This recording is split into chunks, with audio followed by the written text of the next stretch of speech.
So we'll do the evening chanting in Pali on page 16.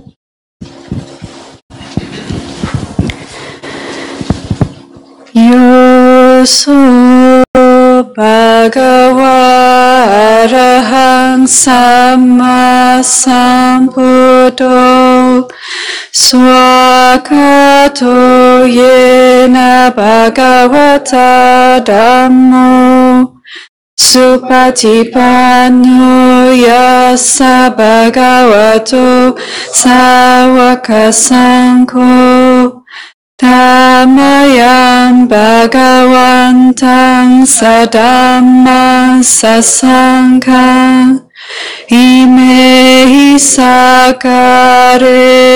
Ataraham Aropitehi Abhipujayama Sadhuno Bhante Bhagava Suchiraparini Bhutopi Pachima Janata Nukampa Manasa Ime Sakare Dugatapana Karabhute Patiganhatu Hamhakang Digaratang Hitaya Sukhaya Arahang Samma Sambuddho Bhagava Udam Bhagavantang Abhivade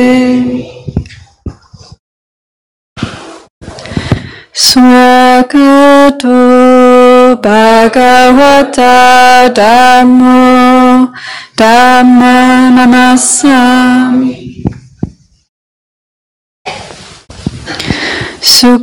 Supatipanno Bhagavato Sāvaka Saṅkho Saṅgham Namami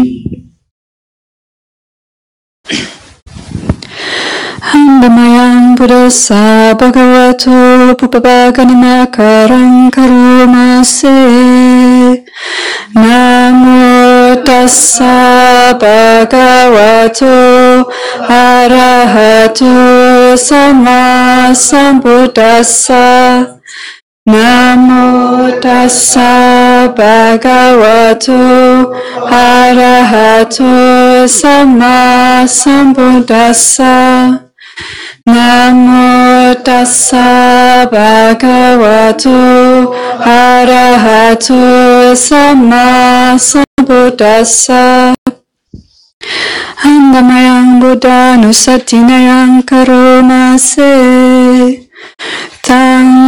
Tangkopana Bhagavantang Hewang Kalayano Kitisado Abhugato Itipiso Bhagava Arahang Samma Sambuddho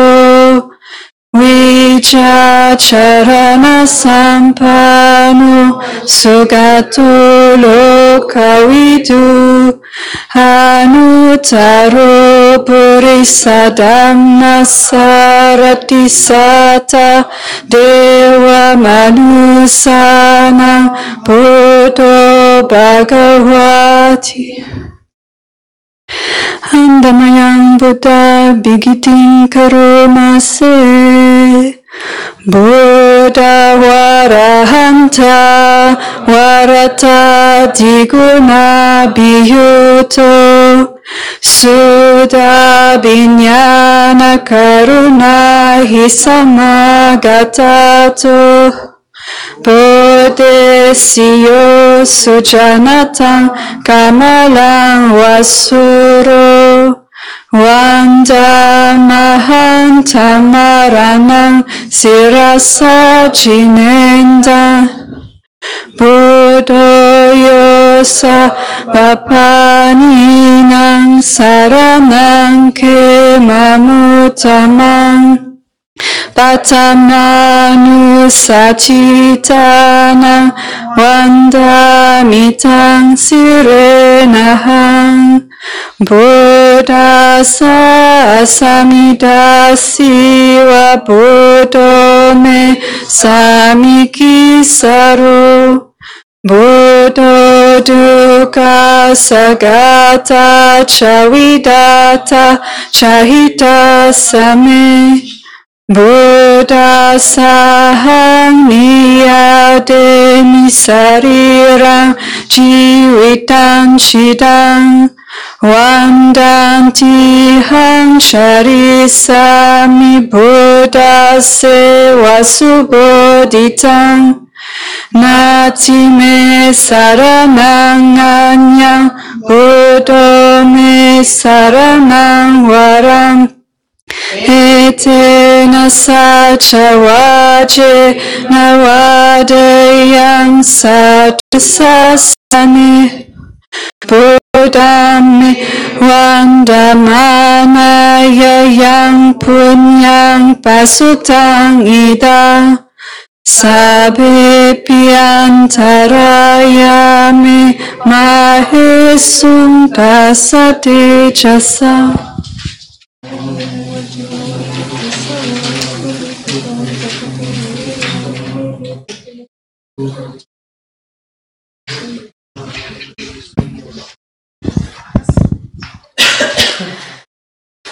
Handamayang dhammanusatinayang karunase swakato bhagavata dhammo sanditiko akaliko ehipasiko opanahiko pachatang veditabo vinyuhiti.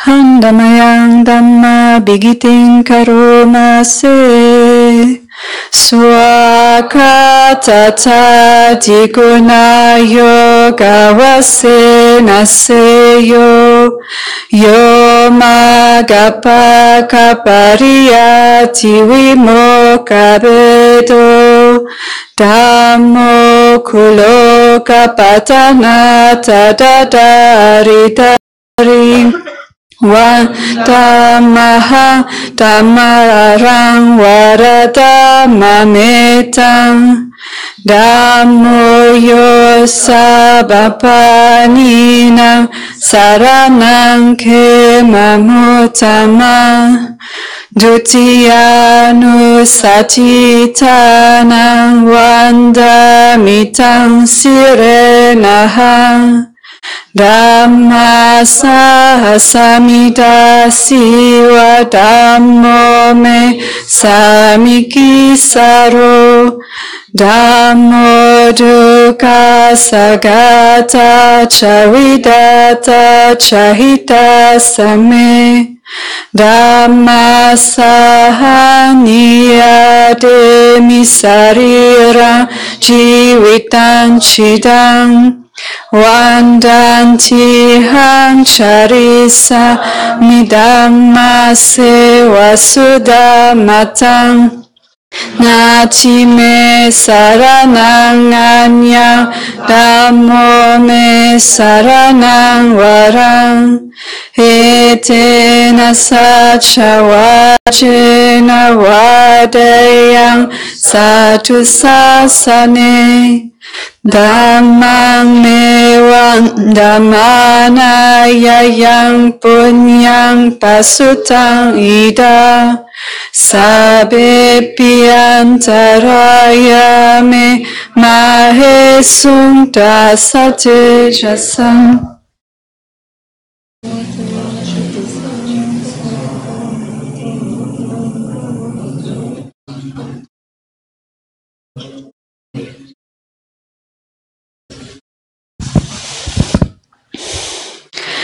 Handamayang sangha nusatinayang karomase Supatipanno bhagavato sāvaka saṅgho Ujupatipanno bhagavato sāvaka saṅgho Nyaya Patipanno Bhagavato Sāvaka Saṅgho Samichi Patipanno Bhagavato Sāvaka Saṅgho Yadidang Chatari Purisa Yugāniya Tapurisa Pugala Esa Bhagavato Sāvaka Saṅgho Ahuneyo Pahuneyo Dakineyo Anjali Karaniyo Anutaram Punya Ketang Lokasati Handamayang Sangha Bigiting Karomase Sadamajo Supatipati Guna Biyuto Yoda Bido Arya Pugala Sangha Seto Sīladhārā Dhamma Pavara Sayakaya Chito Vanda Mahanta Maria Naganan Susudang Sanghoyo Sabapaninang Saranang Kemamutamang Tatiyanu Satitanang Vandamitan Sirenahang Sangha Sahasamida Siva Sangome Samiki Saro Sangho Dukkha Sagata Chavidata Chahita Same Sangha Sahang Niyademi Sariran Jivitan Shidang Vandanti Hang Charisami Sangha Sopatipanatang Natime Saranang Anyang Sangho Me Saranang Warang Etena Sacha Vajena Vadayang Satu Sasane Sangame Vandamana Yayang Punyam Pasutang Ida Sabe Piantaraya Me Mahesum Tasate Jasa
I say something? I thought I just closed down the shop for a few minutes. So, we have the intention, clear intention, to start again a formal meditation practice. Yes, clearly in one's mind. Nothing to do, nowhere to go, nothing to become. Just start with a good posture, very important, to have a good physical posture to support the mind of wakefulness. If you're slumping or if there's no energy in your body, then it's more difficult to stay awake, isn't it? So, close your eyes gently.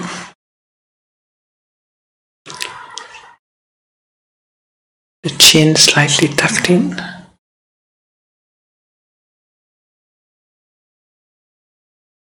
And you can just begin by bringing the mind into the body, by paying attention to the sensation of the body from the top of your head down to your feet, something you're familiar with in your formal practice, but you don't concentrate or absorb in teaching, you just sweep the body with mindfulness, with awareness. So you're aware, but you don't stop, you just keep going, yeah?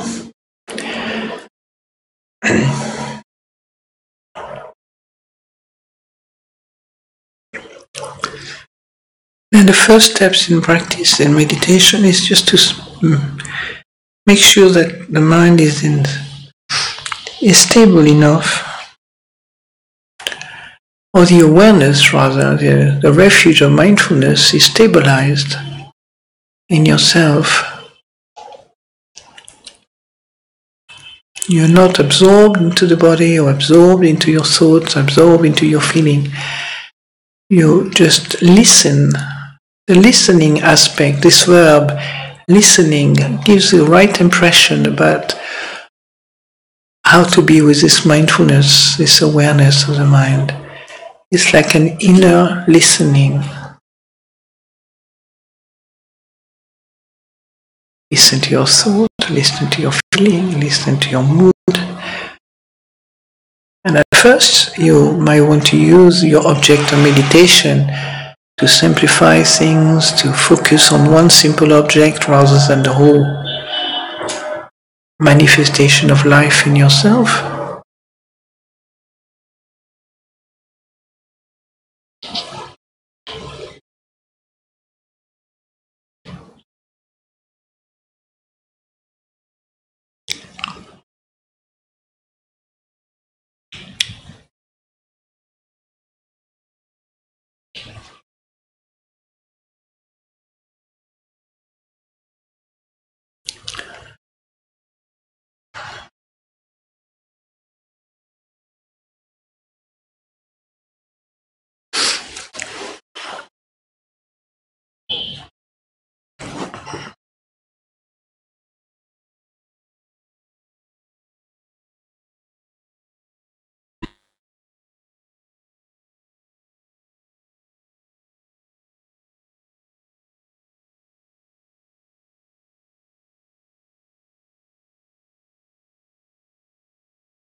So,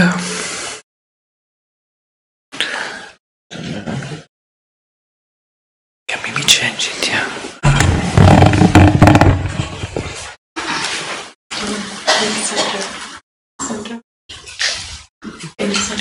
It could be behind, just push the cushion a bit in front.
Yeah.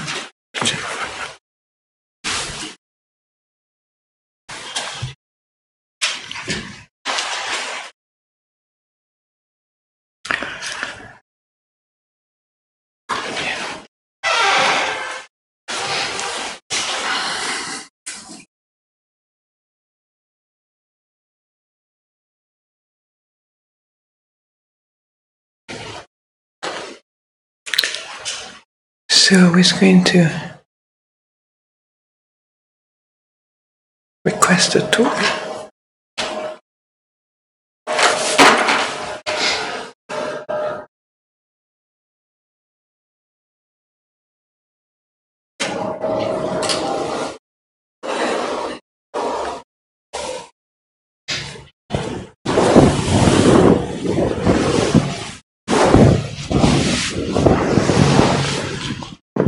Brahma च लोकाधिपति सहंपति कतंजलि अंधिवरम अयाचत संदिग्ध सत्ता परत प्रजातिका देशेति धम्मम अनुकंपिनम प्रजा।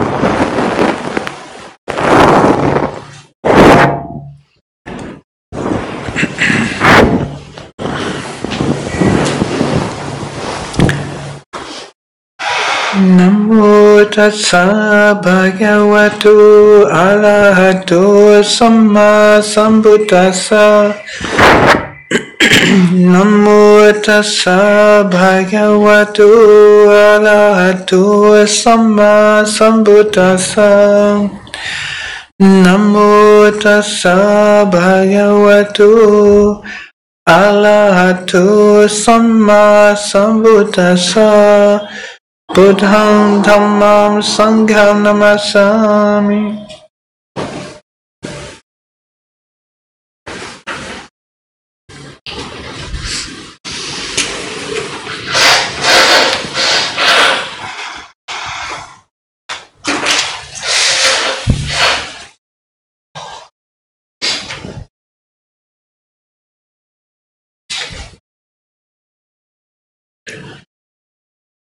So it's lovely that to see many of you spending time on retreat here. I wasn't quite sure what to make about this retreat because I've never done. I've done it when I was teaching in Paris, what they called kind of walk-in retreat in a way. It's like non-residential retreat, so people come and go. But in Delhi, I just didn't have any idea whether people could come for one day, for half a day, and go away, and then come back, and then go away again and come back. And I thought, wow, I thought it's going to be interesting. Maybe like a sort of like a train station where people come and go off the wagon every so often. The wagon of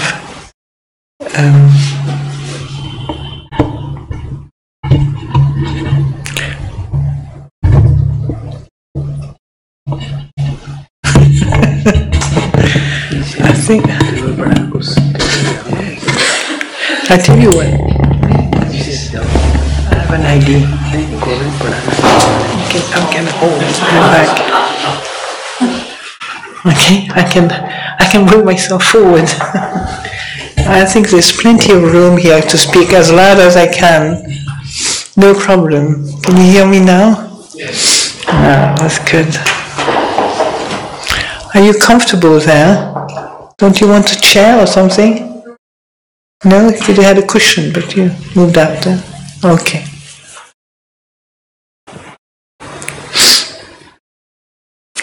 Yes, so it's very nice to be able to spend a bit of time for me to also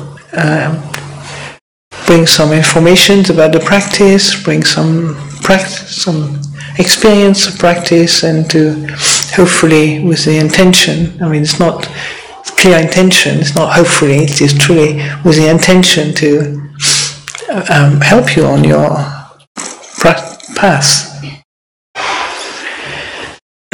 So it's interesting also for me to think of kind of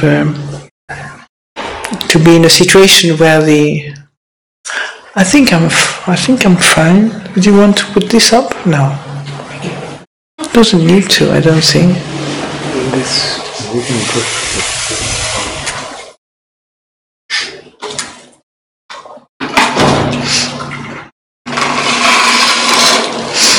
Thank you.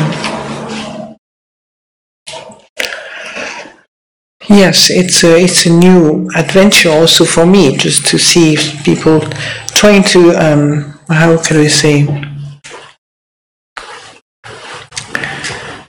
to help a group of people. Can't find the exact word, when you have to basically let go of a strong not an addiction, but like a habit of meditation. You know, when you meditated for a long, long time in a certain way, and suddenly you realize that maybe you become really so dependent on the way you've done it before that you feel a bit lost and just you can't find your bearing in the whole thing. You know, reference point, everything is kind of disappeared. It's a good sign, you know, dissolution of delusion. This I'm just half joking. Yeah, dissolving anything that doesn't need to stay in place. I mean, technically the Dhamma doesn't need to be held in that way.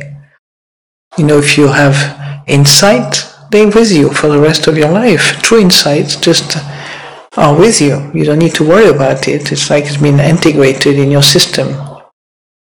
Little by little, no big fireworks.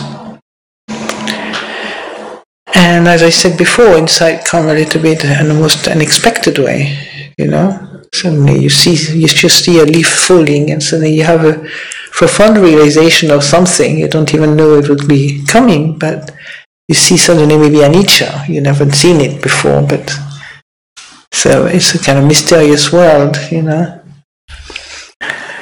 And so tonight I wanted to go back a little bit on there's many things I could go back onto, but I wanted to go back onto the Four Noble Truths, because really I think it's an important topic.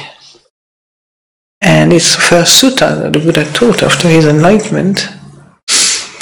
And it's so important to see the difference between the dukkha that leads to more dukkha, to further dukkha, and the dukkha that leads to search. So in a way, we have already found, most of us have found the path, okay? But even though the mind, when you meditate, it's a mind of inquiry that's present. It's not a mind of settling down in a little inward kind of armchair, and then you wait for the bell to ring at the end. It's not that kind of meditation, do you understand? This path of search is the spirit of the practice. You don't search for something, you just say the mind is open and awake to discover life, to discover the nature of the mind, the nature of the body. It's like becoming really interested in it. It's not having methods that kind of say, if I do A, I get B, Once I get B, I get C. Once I get C, I get D, etc., etc. And then you have your compass, inner compass, and you know A, B, C, D, and you can. So that may be the tragic aspect of that. It may really make you fall asleep thinking you're awake. You can concentrate on these things, but they are not awake yet. Do you understand? Wakefulness comes from an understanding. For example, when Buddha talks about the the noble truth, the Four Noble Truths, he's really pointing to the way out of suffering. People think, oh, noble truth of suffering, suffering, the cause, the end, and the path. There was a time, I remember, maybe I've told you this before, when I came to the point where the world's suffering. I said, if I heard it one more time, I blow up. Of course, I will never blow up, but that was a kind of, just a joke. But I said, you get tired of the same vocabulary at some point.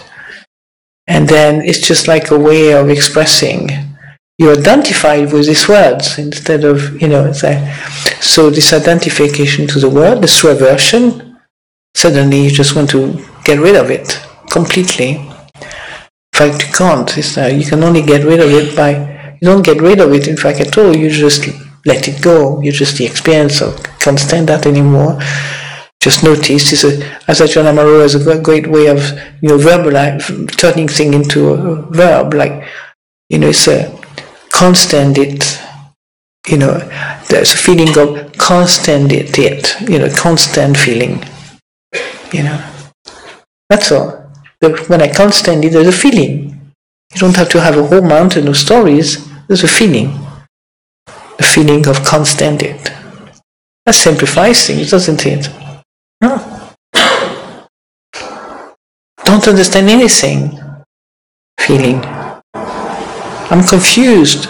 Feeling. I found it very helpful. Not long ago he was kind of speaking in that way.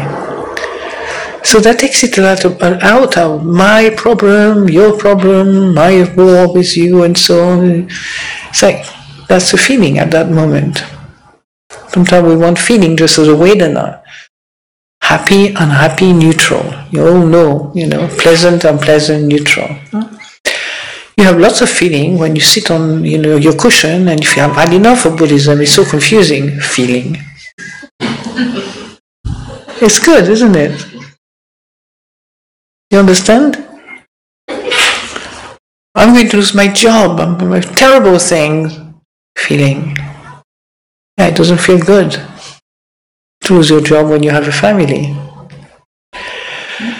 So it's a way of expanding the realm of feelings, We feel things all the time in this life, but we're so concentrated on pleasant, unpleasant, neutral.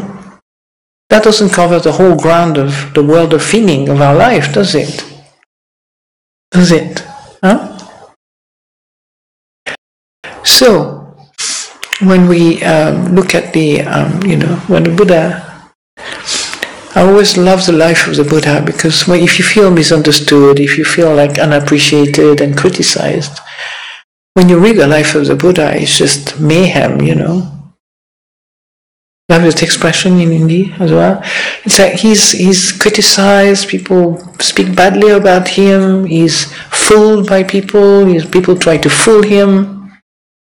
Like in one of the sutta, when there was a sect of ascetics who really were against the Buddha, so they send a woman with underneath pretending she's pregnant, and then she goes to they send her to the Buddha, and she accuses the Buddha of having made her pregnant. And the Buddha has this most beautiful kind of response, It's like pure modern psychology, 2019-20, I would say. Advanced psychology. He just said, well, sister, only you and me know that, don't we? Simple. Didn't go into, how do you accuse me, don't you dare, I'll go and see your guys, I know them, beat them up. Not what the Buddha would do anyway, but he just said, yes, very calmly, only you and me know if this is true or not. That's the simplicity that the Buddha offers us, you know. He's very clear about the psychological world. He knows where he begins and ends. And he knows when other people's psychological begin and end. He doesn't have to endorse other people's failure or mistakes or something. He just notices. This is, you know it. You know what you've done, you know. If you really want to prove it, just go back, whether you know it's true or not yourself. But he's not frightened to be criticized.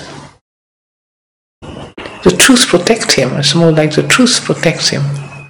The Dhamma.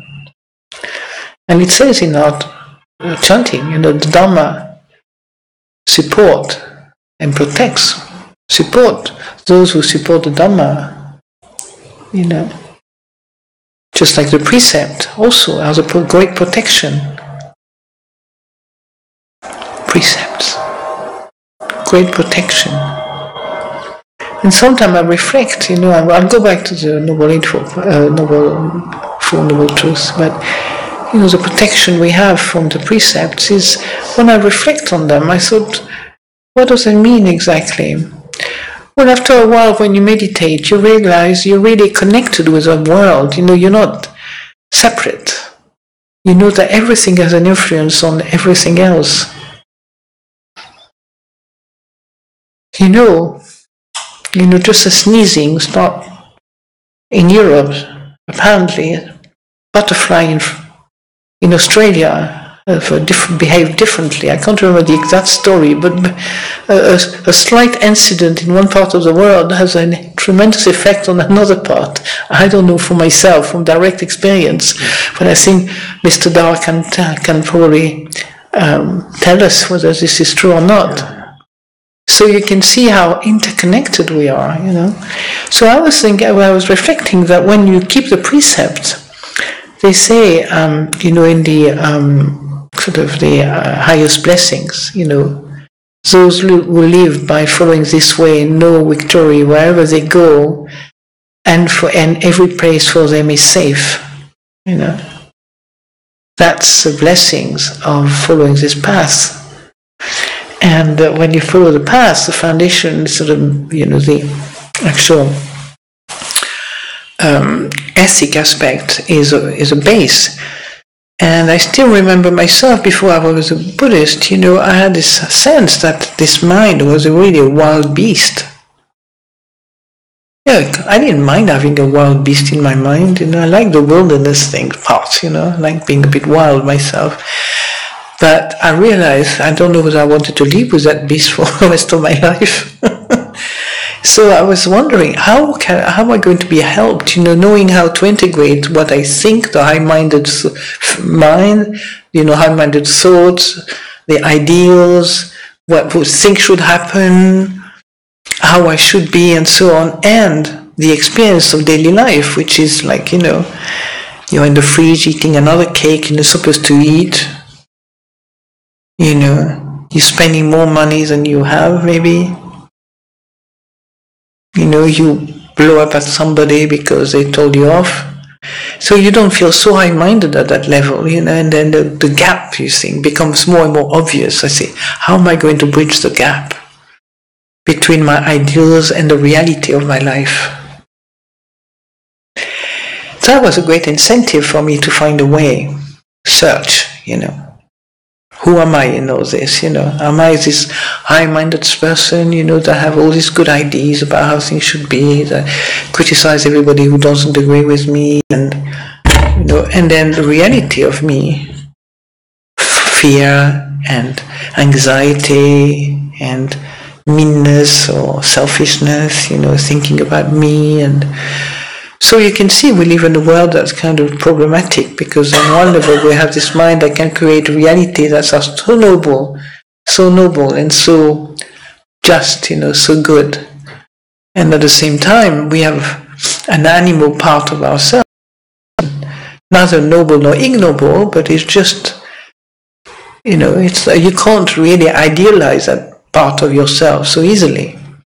Every day we go to the toilets, every day we eat, every day we have to clean this body, every day we have to realize we have an earth body, you know. can't just turn it into a god so easily, can we? People have tried, I'm sure. In fact, nowadays in the modern world, everybody is trying to look like a divine being or some kind of the prettiest thing on the planet, or, trying to, artificially, of course, with cosmetic surgery and all that sort of thing, look like 20 when you are 55. I still remember a famous actress which I really liked from the 60s, 70s, and when she used to, she's an English actress, very beautiful, and when she used to go to Los Angeles, she used to say, it was an article, an interview about her, she used to say, when I look at this woman, I know she could be my mother, but she looks about 10 years younger than me. I know that it's an artificial youth look, youthful look. So I think she caught up with all the Botox and so on, But we want a world that always looks good and happy and well, and yet we are confronted with so many dangerous things nowadays, don't we? So many things that brings fear, anxiety, worry, paranoia, all kinds of things in the mind of the worldly mind of so many people. So Buddha Dharma is a real great protector, because you bring strength to the mind that can think for itself, that can act for itself, that can take a stance for itself. It doesn't have to believe anybody. Once you know, you don't need to be convinced about anything. Once you know for yourself. That's the greatest strength, isn't it? It's not like somebody said around the corner, just if you know this, it's a Buddha. It's not just any old body. Somebody enlightened and wise. So when you go back to the Four Noble Truths, there was a time when Ajahn Sumedho taught us so much the Four Noble Truths, and there was a kind of feeling that maybe I wanted to hear something else. But now, of course, with my own search, my own inquisitive mind, my own inquiry, my own interest in really understanding more deeply the teaching and this body-mind and so on, then I notice that it has such an extraordinary importance to know what those Four Noble Truths are. Not because they lead the path to the end of suffering and liberation, but also because I can see how many years we can spend suffering and not realizing we suffer. I spent 30 years suffering one way or the other, but we don't know we're suffering. You just don't feel good, don't feel so good. So you spend time distracting yourself from feeling or not feeling good, or being hurt, being misunderstood, being talked badly about, being all kind of thing, and you wanting a revenge or wanting to go, attack back or whatever. So we have this kind of suffering. We don't even know it's called suffering. We just feel a sense of not being well. The suffering of just not feeling content, not feeling at peace, not feeling frightened, desiring things we don't have, wishing the thing we have would go away. To know that kind of suffering, we don't have yet a name for them that is part of liberation from suffering. Our liberation from suffering for a long, long time is just distraction. We distract ourselves. People drink, people take drugs, people, have, out of their relationship, sex and so on, obsessed with this kind of thing. Because they have that's their mean of distracting themselves from the suffering of being human. A lot of suffering in the human world. And when you hear about the suffering of the Four Noble Truths, then it's like suddenly you open the door of understanding. You open the gate of, wow, something so obvious. Why didn't I notice it? Why didn't I get this teaching when I was born in the cot? but you realize that those who recognize the teaching early or later, so they obviously had a seed of understanding already to be interested in this, to open their heart to it, to really see maybe it's going to work. It doesn't happen by itself. There must be a little kind of seed somewhere that has this seed of interest in this noble truth, in this teaching. So without going into any life, just here now, we realize something was already germinating in us, with like this, the sense of being not so enthralled by the worldly dhammas, So people will say you must be depressed, because you're not so fascinated by the world. People, nothing, money doesn't mean that much. My family wasn't very rich. I had enough money for us not to worry about anything. They never taught us how to look after money or anything like that. So money had not much appeal, you could do what you wanted if you had money, but it wasn't something that would drive me at all. And so there were not many things driving me, really. And so when I realized that I was looking for something without knowing, and life helps us. So at some point, I'm just talking about my search before the Four Noble Truths. Life helps us, it's like I remember meeting Ajahn Sumedho. I never planned to meet him. Right? And I don't want, it's a bit of a story, but just meeting him, it didn't impress me that much. But one thing that impressed me most about Ajahn Sumedho was this humor and laughter. I said, at least this guy knows how to enjoy himself. It wasn't a monk, meant nothing much, there was not that respect of the clergy or something, it's just like, oh wow, he's got a sense of humor and he really enjoys life. That's what attracted me to his teaching, me to his teaching. And so, when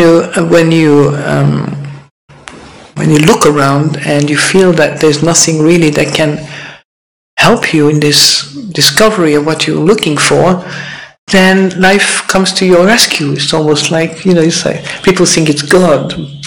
But we are searching. There's something in the heart that is looking for a reply, an answer. And it comes in very unexpected way. For me, just meeting Ajahn Sumedho.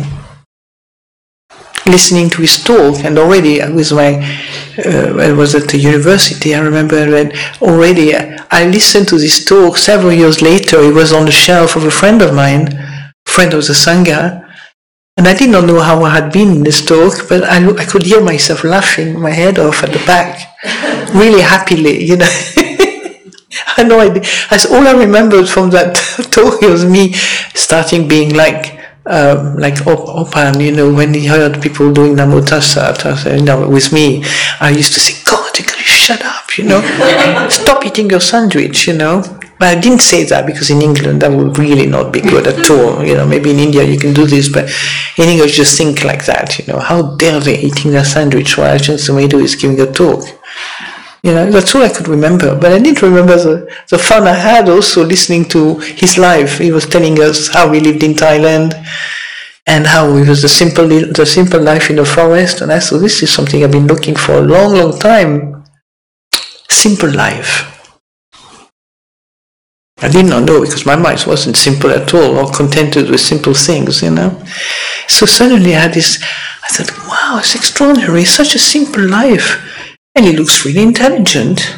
Not only intelligent, but he has a sense of humor, and he seems to articulate, and he hasn't become a vegetable or something because he lives a simple life. That was my fear, just becoming too simpleton, So anyway, and then you meet things that you have to meet eventually. Turn into this nun, not by choice particularly, but it just happened. And at some point I made a pact with life. Maybe I should tell you my little pact with life. I didn't believe in anything, but I began to lose a bit of fear of life. So many of us are frightened by life, We don't know what the future brings. We don't know how we will be in the... So I began to kind of clear a little bit all that, I could die tomorrow, so why? Those thoughts came to me.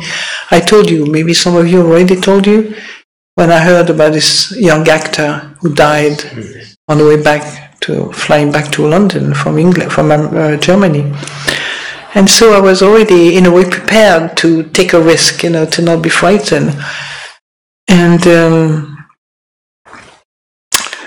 so that took me to following this lifestyle, which was not at all secure for me with the people I had to live with. Always make sure I live with people I wanted to live with and be comfortable physically and a good friend around me. But not land in a situation where I have to bear with people I didn't choose. Not easy, is it? And you begin to see how the mind has a way of interpreting itself that actually keep confusing it, because you don't see suffering in the way the Buddha presents it. For example, suffering, you've already heard the teaching, and that's it, the teaching, Mr. Da, is it? It's not something we put in our chanting by mistakes, is it? I think not getting what you want is dukkha. Yeah. So not getting what you want. I mean, I keep reminding people the direct, simple teaching. It's like, you don't get what you want. Did you notice when you don't get what you want? Or you just on the go to say, I'm going to sort that out because they are not doing the right thing. We don't even take a moment to just notice that feeling. It's like, I don't get what I want, feeling. I don't get what I wish, feeling.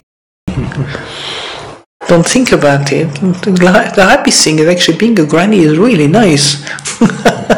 Just in case you had any apprehension about getting older. Life settled down, is a bit calmer. We've seen a lot of things. You don't get into wow. You don't get so excited about life, but if you practice the path, you also get very more balanced, more wise to it.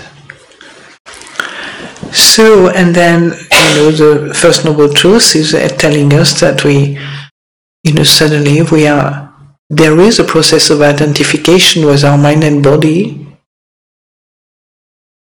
What does that do when you identify with something? I never use the word identification before I met this teaching. To identify it, it wasn't even in my vocabulary. I'm just me. I don't identify with anybody. And then the Buddha points out to the drawbacks of identifying oneself with something. Of course, I have identified many times with many things, but I didn't have a vocabulary to understand it quickly, deeply. So, all of us go through a process of identification. We identify with our family, with our country, with ourself, with our friend, with our partner, with our wife, husband. We identify. We have something that's attached to that situation. Do you understand? The identification is an attachment. Okay? And attachment is not a curse, it's not a bad, it's not a rude word, It's like you're lucky that the branch of a tree are attached to the tree, otherwise they keep falling on you, don't you? So attachment has some good side to it. But what the Buddha points out about attachment is that on the path of purification and liberation, the mind is blinded by this attachment. Do you understand? That's why the Buddha points that out, because if you attach, you'll suffer, and the suffering is actually limiting your view, unless you start looking at it with mindfulness, with awareness, through your sort of work of meditation. Through meditation, you get into right view, in other words. First step on the path according to Noble Eightfold Path, right understanding, right view, right? And right thought, right intention. That's the wisdom aspect of the path. Many Westerners actually start with the wisdom aspect of the path. We don't start with sila or even samadhi, But you understand, you begin to see how things work. So identification with the five khandhas, and then they have also the so many causes of suffering. When the khandhas are sick, when the khandhas are sort of influenced by a mind that is not balanced, when the perception are distorted, when the thoughts are riddled with fear and anxiety, when you are, you anticipate things that will never happen. So the beauty of this teaching is that you don't need to pray to a God endlessly to suppress everything. For some people it might work, I don't know, I've never followed that path myself. I don't want to deny anybody's trust in another path, but that hasn't been mine.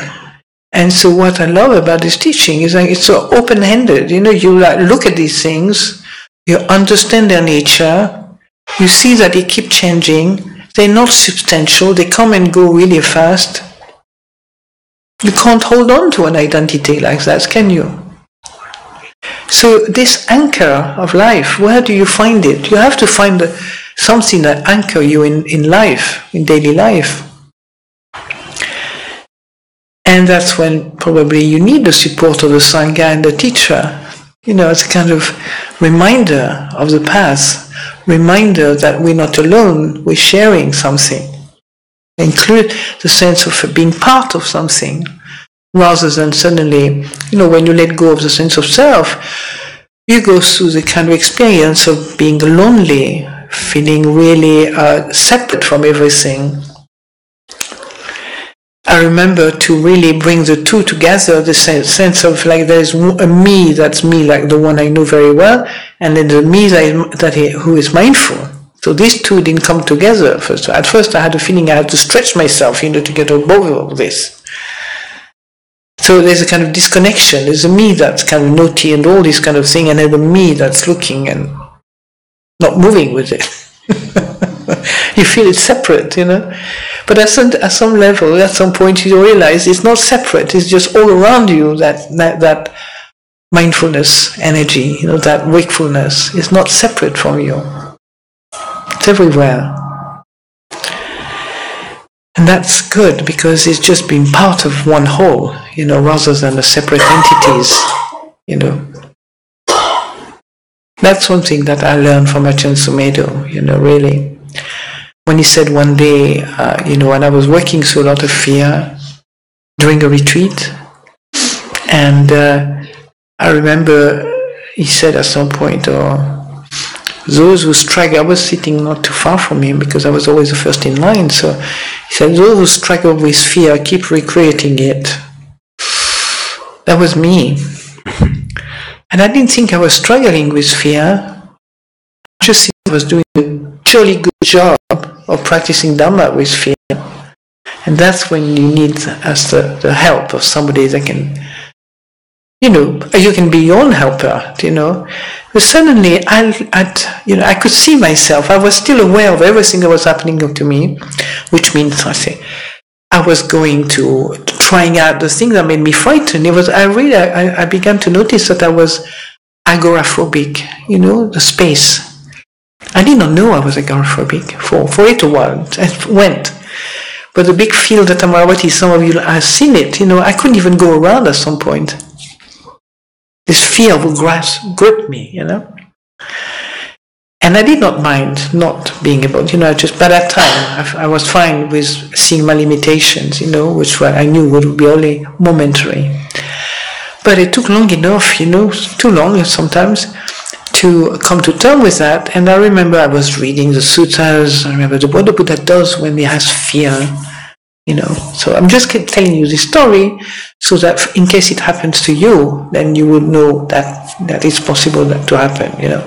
So for me, I've been teaching Dhamma, I've been told people how to work with fear, I've been explaining how fear works and how fear goes and so on, everything. I knew everything about fear, right?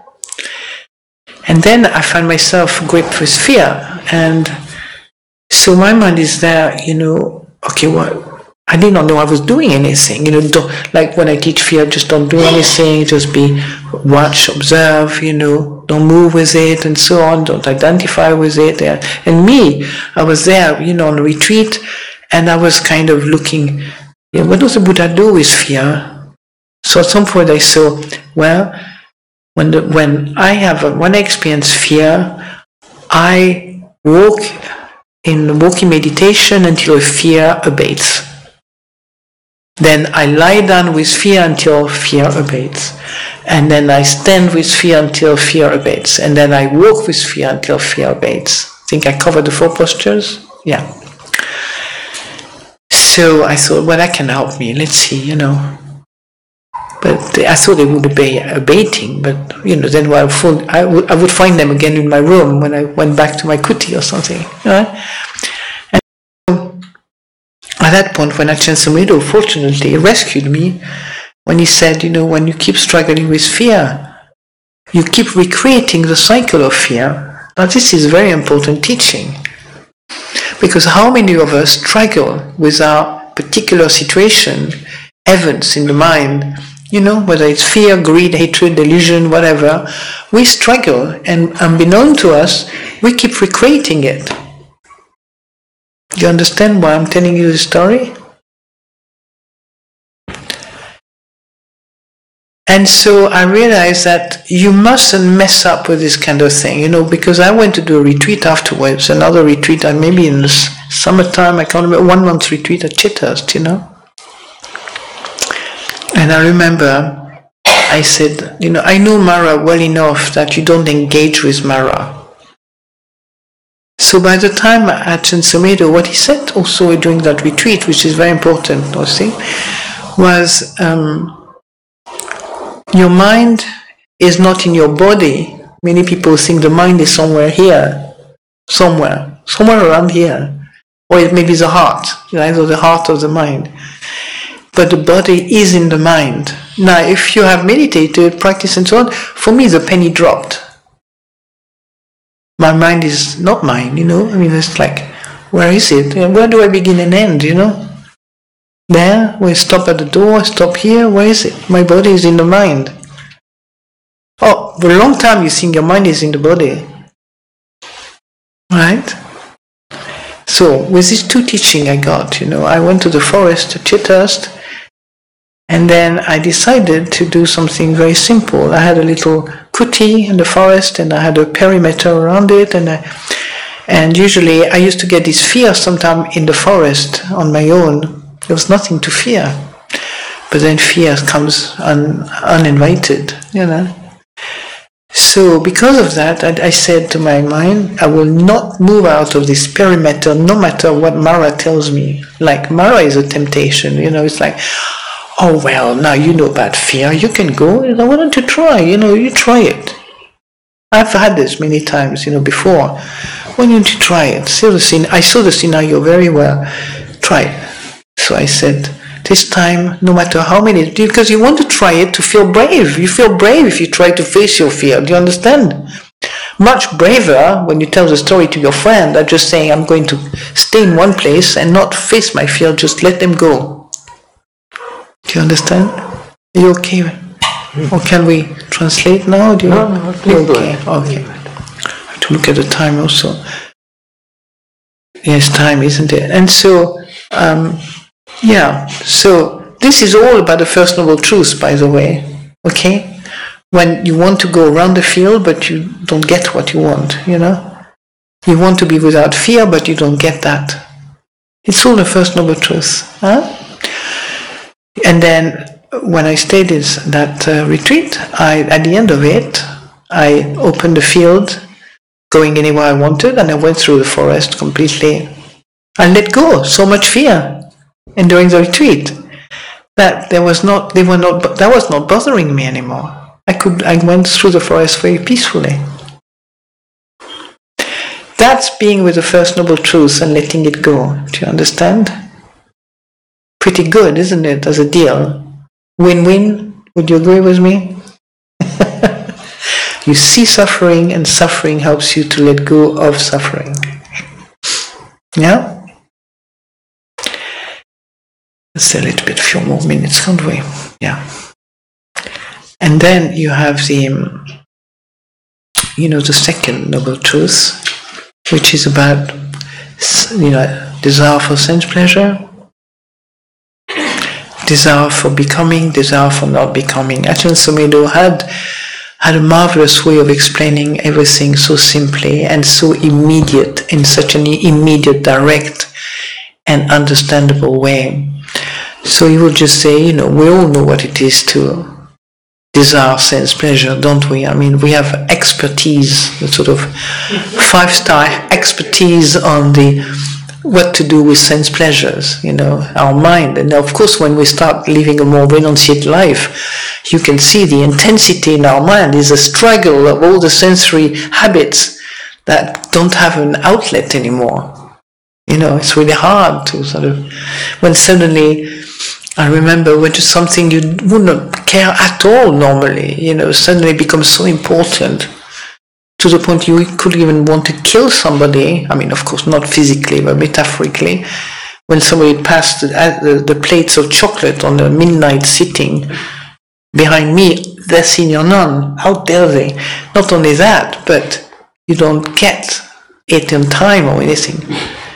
So it becomes ridiculous. It was a pity that I had not access to be a cartoonist or even a filmmaker, because you could do a wonderful video on the behavior of monastics when they are deprived of many things. It turns into a circus slightly. No, it's not obvious. Nobody knows exactly except the one who knows what it feels like. I can see Opan agree with me. And so, so becoming the desire to sense pleasure, then you don't have all the sense pleasure you are used to, so you still want to become a good meditator, you want to become the best, you want to become a smart-looking nun, you want to become the one who is really appreciated and everybody thinks she's the top, or if not the top, the second top. And then at some point, if you cannot the second top, then you might give up altogether. But it takes a lot of suffering, to go from wanting to be the top, the second top, and finally abandoning any tops whatsoever. Just be yourself, And so, becoming. We spend many years, the whole community. I used to say to Ajahn Sumedho how much becoming there was in our community. You want to become the one who does sitters practice, not lying down. You want to be the one who does fasting. We're all fasting. We're all gang-ho, really, to try to be, to do the practice well. But there was so much drive, when people talk to me about being driven, I know what you mean. In a way. And as you said, it's not a drive that we concoct or anything like that, it's just that as soon as you think something, it's like driven, Got the engine ready to go. Put a thought in front of the car and force gears. It's gone already before you even seen it. Yeah, so this becoming is just a natural thing. Life is becoming. You can see we become from young baby to teenagers to middle age, etc., old and then die. It's a becoming process. The season is becoming process. It's nature. It's becoming. We're part of nature. This body is part of nature, right?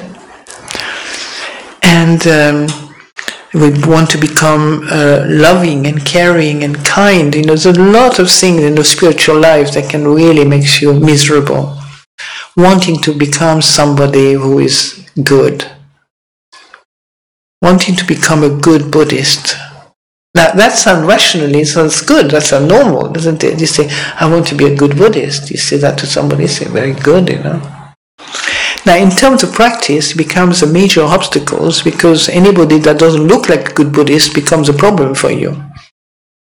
To have an idea what a good Buddhist will look like, you must possibly, perhaps, you have an idea how other people good Buddhist persona should look like. Then they don't look like that, and you start being miserable because people are basically disappointing you, and they're not as good Buddhist as I want to be, and so on. And so there's oceans of possibility of misery in this life. If you really want to develop that, you can. And then, so you want to be pretty, wonderfully, appreciated by everybody, healthy. You want to be, so very natural good wishes. But with the wisdom of the Buddha Dhamma, you also know that the mind that wishes things has a potential to not get what it wishes. So it's much better rather than to come from wishing, to open the heart, mind, to the energy of a mind that's in the refuge of Buddha Dhamma. Do you understand? The Dhamma, everything for me. I want this, it's kind of vague for most people. It's, what is she talking about? Dhamma, what does it mean? It means like this consciousness, this mind that is intelligent and wise. It's not just a mind that's stupid, So sometimes I find many responses to my problems by just being silent and being waiting, not kind of jumping straight away. You wait. And at some point you realize you're not alone in life. Somebody can do the thing you wanted to do. But you're not into that thing, I have to do it because people have to know it's me who does it. Somebody else brings a situation that can do it for you. You haven't created the karma, you see? You don't have to create karma all the time.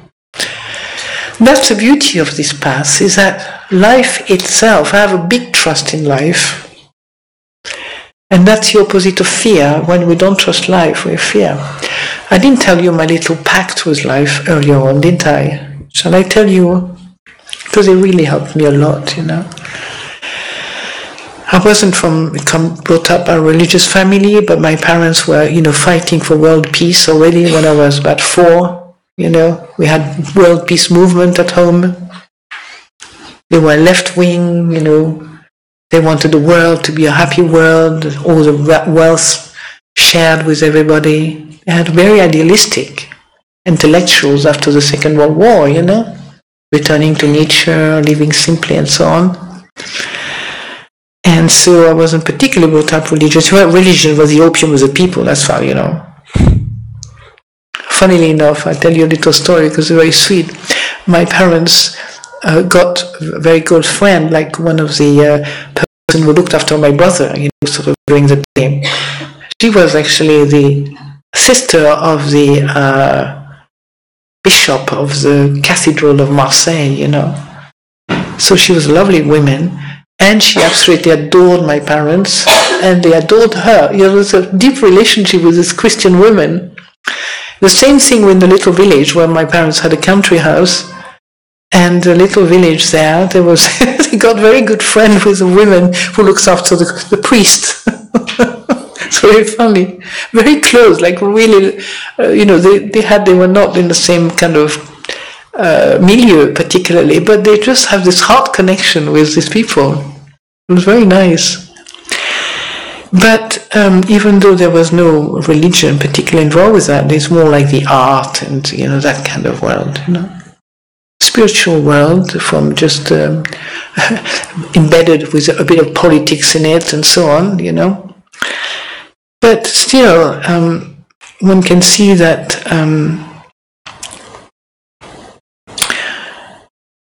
when you are searching, this pact with life was as follows. I said, okay, life, I don't know, I came to this point, life, I am not going to do anything to stay in this life now. If you want me to stay in this life, you have to do it for me. Because I did a retreat with Ajahn Sumedho, and I realized he talked a lot about desire and so on, so I said, I'm not going to come from desire anymore. Life has to take care of me, otherwise I'm not going to want anything anymore. was a kind of a bit of it's not a joke, but something light. It wasn't heavy. And I was, in a way, I got the feeling I was reading spiritual books as well, so if you give up everything is given to you, that kind of thing you read in Path of Renunciation. And I remember I said, I give up the desire to do things, to get something for me, okay? To support this person here, materially. And from that, during the next 2 months, I had people asking me to do job for them, job for this, job for that. A lot of job came to me, almost like I didn't want them particularly, but a lot of opportunity opened up by giving up, having any opportunity. That's why I tell you the story, just because it's an interesting effect of saying, I give up, I don't want to. In life, you have to help me. And let life help me.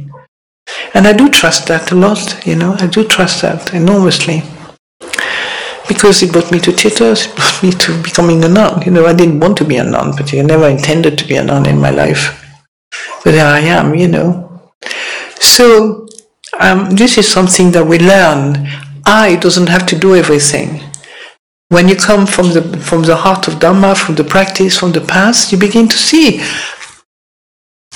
you're waiting, you're listening, you're keeping this, maybe this a project in your heart, You suddenly feel it's shared with other people, maybe. Other people think like you, maybe.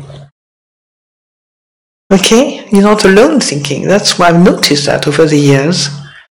And then at some point, so the kind of karma shifts and it happens through somebody else. We don't even know. What you wanted happens through other conditions. Do you understand? You don't have necessary to create the karma yourself to get what you want.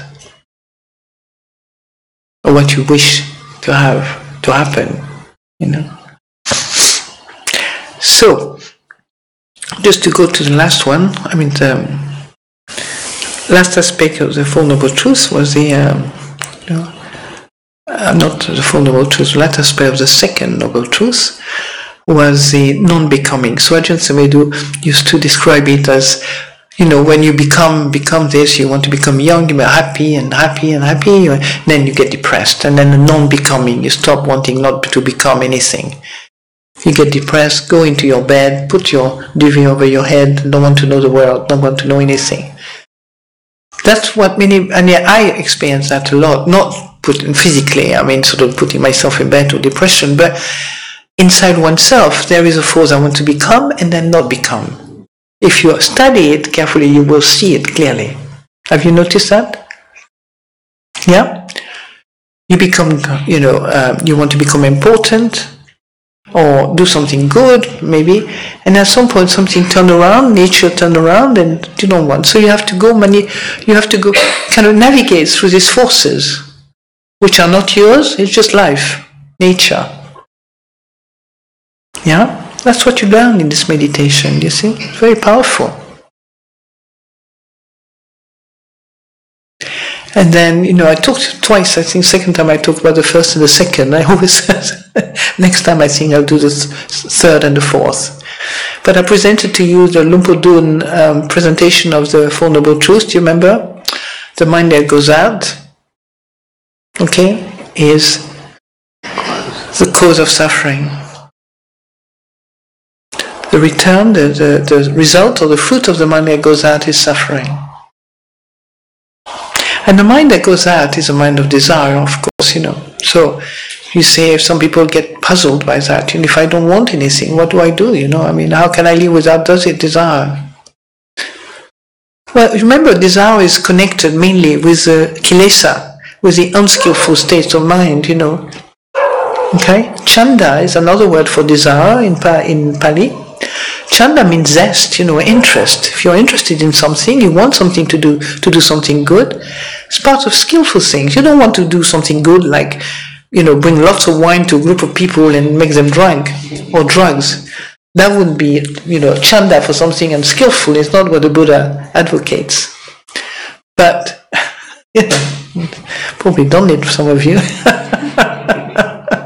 But the chanda to go to a meditation course, that would be better, or to develop a kind of letting go of your addiction to alcohol or to drugs or to whatever. Wrong speech, rude speech, angry speech, impatient speech, that kind of thing. And now, just to, the next one, the third one is so important. I will go into it in details tomorrow. It's like the mind, seeing the mind is the path. People say, I'm not on the path. Yes, when you stop seeing the mind, when mindfulness is not present, you're not on the path. It's true. You're off the path. Being on the path is in this middle way, right view and the middle way. Right? Right view, mindfulness. That was really an eye-opening for me. So simple and so direct, so immediate. Because people create problem, always obstacle. I can't do it because of this and this and that. Hey, can you just be mindful of your mind and remind yourself you're on the path? Don't create the path as a problem, which we do. We're very, expert on that. And then the last one is the path itself. So maybe I'll cover that another time. Yeah. And I let Mr. Da, who patiently notes everything.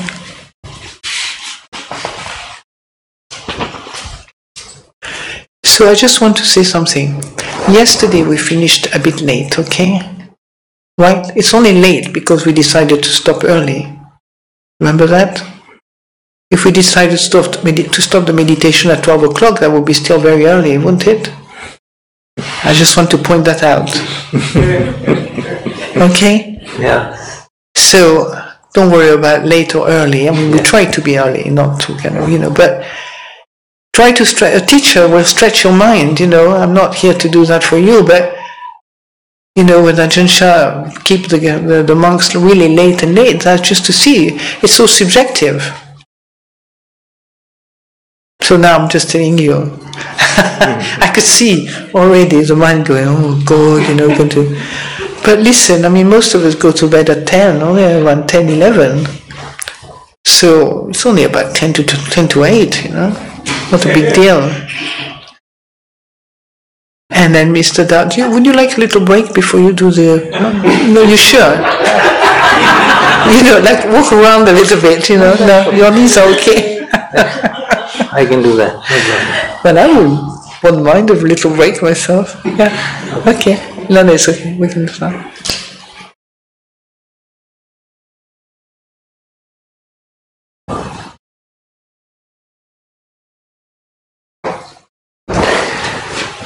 अजान ने अपना आज का प्रवचन शुरू किया है ये कहके कि इस तरह की ओपन रिट्रीट जिसमें नॉन रेजिडेंशियल रिट्रीट है वो कैसी चलेगी, उनको अंदेशा नहीं था यहाँ पे, क्योंकि इस तरह की रिट्रीट कम ही करी है उन्होंने। क्योंकि ऐसा लगता है कि कुछ लोग आ रहे हैं, कुछ जा रहे हैं, कोई एक दिन आता है, कोई कल आता है, कोई रोज नए लोग दिखते हैं। तो कुछ लोग ऐसे हैं जो शायद रोज दिखते हैं तो लगता है कि कुछ लाभ होगा। मुख्य उद्देश्य यही है कि हम सबको धर्म के मार्ग पे मदद हो, और हालांकि ये एक नया तरीका है।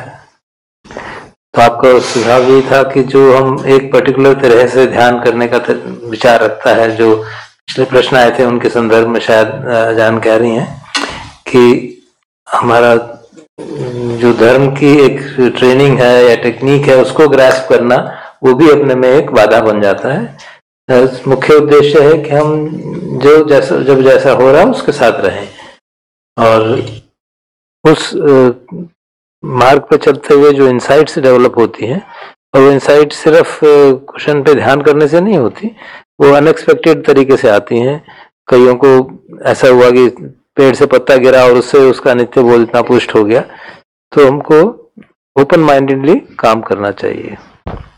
तो आपने कहा कि आज हम 4 आर्य सत्यों का बात करेंगे, क्योंकि जो दुख है उससे 2 शाखाएं निकलती हैं। अगर हम दुख को ठीक से समझें तो उससे सर्च हो सकती है, we can move towards search for end of दुख। और दूसरा, अगर नहीं ठीक से समझें तो वो और दुख बढ़ाता है।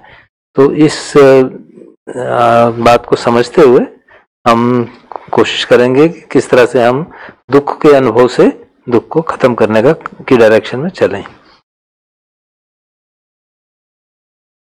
इसके लिए मन का ओपन एंड अवेक होना बहुत आवश्यक है।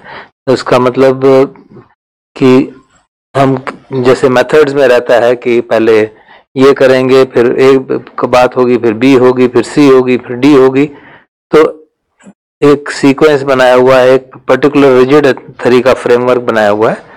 वैसा फ्रेमवर्क जो है हमको सेटल डाउन होने नहीं देता, हम फिर धर्म के मार्ग पर ठीक से चल नहीं पाते हैं। वो ऐसे उसका उन्होंने उदाहरण दिया कि हमको लगता है कि हम जागे हुए हैं, लेकिन जब हम इस तरह से स्ट्रक्चर्ड तरीके से चलते हैं तो it's like we are falling asleep thinking that we are awake. और हमारा उद्देश्य सिर्फ चित्त की एकाग्रता नहीं होना चाहिए, चित्त की सजगता होना चाहिए। तो ये जनरल संदर्भ आपने कहे।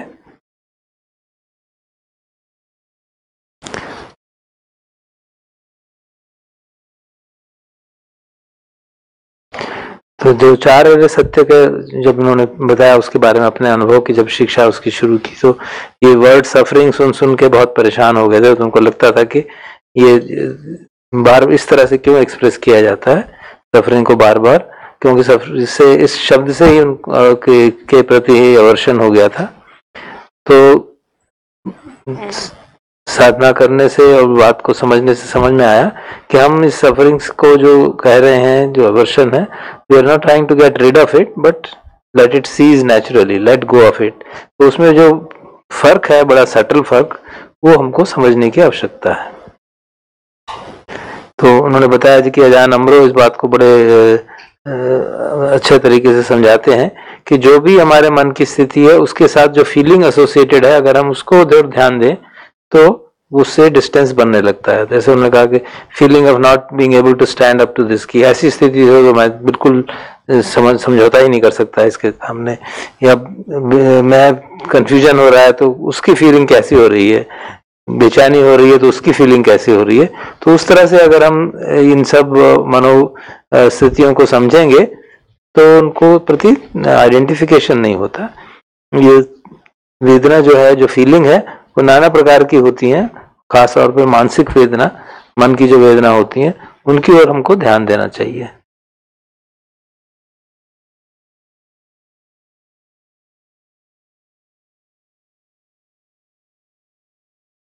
तो उन्होंने कई जैसे उदाहरण दिए, not understanding feeling, confused feeling, I'm going to lose the job feeling, I am not good feeling। तो जो भी मन में विचार आता है उसके साथ जो वेदना जुड़ी हुई है उसको अगर हम सामने रखें, माइंडफुल रहें उसके बारे में, तो उसके प्रति तादाद में छूट जाता है, फिर उसको हम मैं और मेरा नहीं मानते हैं।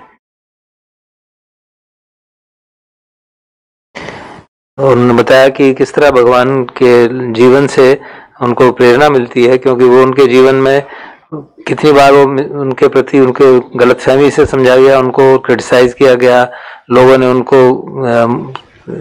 बदनाम करने की कोशिश की। तो उन्होंने हमारा ध्यान वो चिंचा की जो कहानी है, हम सब लोग शायद उससे हमको याद ही है कि वो एक उनके जो लोग उनको बदनाम करना चाहते थे, एक औरत को पट्टी बांध के पेट पे उसको भेजा और कहा कि तुम अपने बच्चे का ख्याल रखो। और उनका जो उस इतने बड़े झूठे आरोप का जो उनका उत्तर था कि केवल तुम और मैं ही जानते हैं कि सत्य क्या है, तो वो अजान बता रही थी कि वो रिस्पॉन्स इतना पावरफुल है, इतना सिंपल है और इतना पावरफुल है, जो दिखाता है कि वो ह्यूमन साइकोलॉजी को कितना समझते थे, कि वो क्रिटिसाइज होने से डरते नहीं थे। और ये हमसे उनको सीखना चाहिए, कोई हमें क्रिटिसाइज करे तो हम उससे डरे ना, उस सत्य का जो अपना सपोर्ट है, जो धर्मचारी है, जो धर्म पे आश्रित रहता है, उसको धर्म हमेशा प्रोटेक्ट करता है। ये बात हमारे को अगर विश्वास पे आए, हमारे अनुभव पे आ जाए और इस पे विश्वास हो, तो हम हमेशा सत्य पे चलते हुए भी कठिनाइयों को भी महसूस को भी पार पा सकते हैं। और प्रिसेप्ट से जो हमारे शील का पालन है, वो भी हमें बहुत भारी प्रोटेक्शन देता है। और जो मंगल सूत्र में पढ़ते हैं उसमें भी शील की बात ये है कि उसके जो शीलवान पुरुष है उसके लिए हर स्थान सेफ होता है। और उन्होंने फिर एक और बात की कि हम सब लोग संसार से इतने जुड़े हुए हैं तो इसलिए शील का महत्व हमको एक इंटरफेरेंस, जैसे ये बटरफ्लाई इफेक्ट कहा जाता है कि अगर एक जगह पे जरा सी भी कुछ, एक बटरफ्लाई भी पंख उड़ाती है तो हजारों मील दूर से साइक्लोन आ सकता है। तो उस उदाहरण को सामने रखते हुए उन्होंने बताया कि हमको जरा सी भी अगर हम अच्छा काम करते हैं, शील का पालन करते हैं, उसका भी उतना ही लाभ हो सकता है, और शील नहीं तोड़ते तो उसका भी मैग्निफाइड इफेक्ट हो सकता है। तो एथिक्स जो शील है वो हमारा साधना का बेस होना चाहिए। इन्होंने हमारा ध्यान उस तरफ फिर से आकर्षित किया। फिर उन्होंने मन के बारे में, मन की जो वस्तु स्थिति है उसके बारे में कहा कि mind is like a wild beast, कि कुछ भी उसकी इच्छाएं जो होती हैं उनको पूरा करने की बात होती है। और जब उन्होंने इस बात को समझा कि मन ऐसा है तो उनके मन में उन्होंने देखा कि मैं कभी भी कोई परेशानी होती है तो कभी लोगों पे गुस्सा निकाल दो, और कुछ नहीं तो चलो फ्रिज से कुछ निकाल के खा लो। तो इस बात को जब समझा तो उन्होंने देखा कि मन की एक दो स्थितियां हैं, दो आयाम हैं पर्सनैलिटी के। एक आयाम ये है कि मैं आइडियल बनना चाहता हूँ, मैं गुस्सा नहीं करना चाहता, मैं शांत रहना चाहता हूँ। दूसरा ये कि मेरा वास्तु स्थिति ये है। तो आइडियल जो इच्छाएं हैं, जो शुड वाली बात थी और जो रियलिटी थी, उसमें बड़ा भारी फर्क हो जाता है। तो ऐसा लगता है जैसे दो एस्पेक्ट है हमारे, एक नोबल एस्पेक्ट है और एक एनिमल इंस्टिंक्ट है, उनमें आपस में तारतम्य नहीं है और वो एक तरह से बैटल सी हो रही है। तो मैंने बताया कि हमको इसको ठीक से जानना चाहिए और उसको जानने से उसको आपस में बैटल करने की जरूरत नहीं है। हम उसमें तारतम्य बिठाएंगे तो सारे एक दूसरे को डिसॉल्व कर लेते हैं। आजकल जब उन्होंने फिर एक उदाहरण के तौर पर बताया कि हमको समझना चाहिए कि जो शरीर है जैसे वो एक मिट्टी का बना हुआ है, जैसे 5-4 तत्वों का बना हुआ है, और उसके अपने स्वभाव है, अपना रूप है, जो जर्जरित भी होता है, समय भी होता है। लेकिन जब हमें समझ नहीं होती तो हम हमेशा कोशिश करते हैं कि जैसा वो हो रहा है वैसा ना हो। I should look better, I should look small younger, I should look more youthful, मुझे युवक या युवती दिखना चाहिए, बहुत सुंदर दिखना चाहिए। और उस सारे ऑब्जेक्टिव में हम जो असलियत है वो सब भूल जाते हैं। हमेशा यही देखते हैं कि हमको लोग अच्छा समझे, हमको लोग सुंदर समझे। और इस तरह के जो विचार आते हैं क्योंकि वो जो धम्मा है, जो नेचर है, उसके खिलाफ है। नेचर के हिसाब से तो शरीर जर्जरित होगा ही, और हम उसको रोकने की कोशिश करते हैं। तो फिर एंग्जाइटी और ये घबराहट और बेचैनी और भय, ये सब चीजें जागती हैं।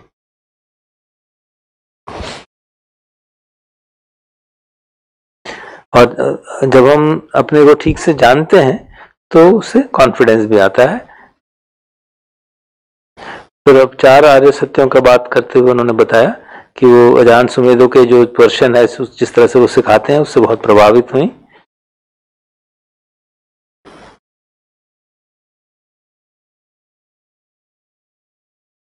लेकिन बार बार एक समय ऐसा भी था कि जब वो, क्योंकि अजान सुमेधो हम लोगों ने भी सुना कि वो हर प्रवचन में 4 आर्य सत्यों की ही बात करते हैं। तो उन्होंने बताया कि कई बार ऐसा लगता था कि बहुत हो गया, अब कुछ और प्रवचन सुना जाए।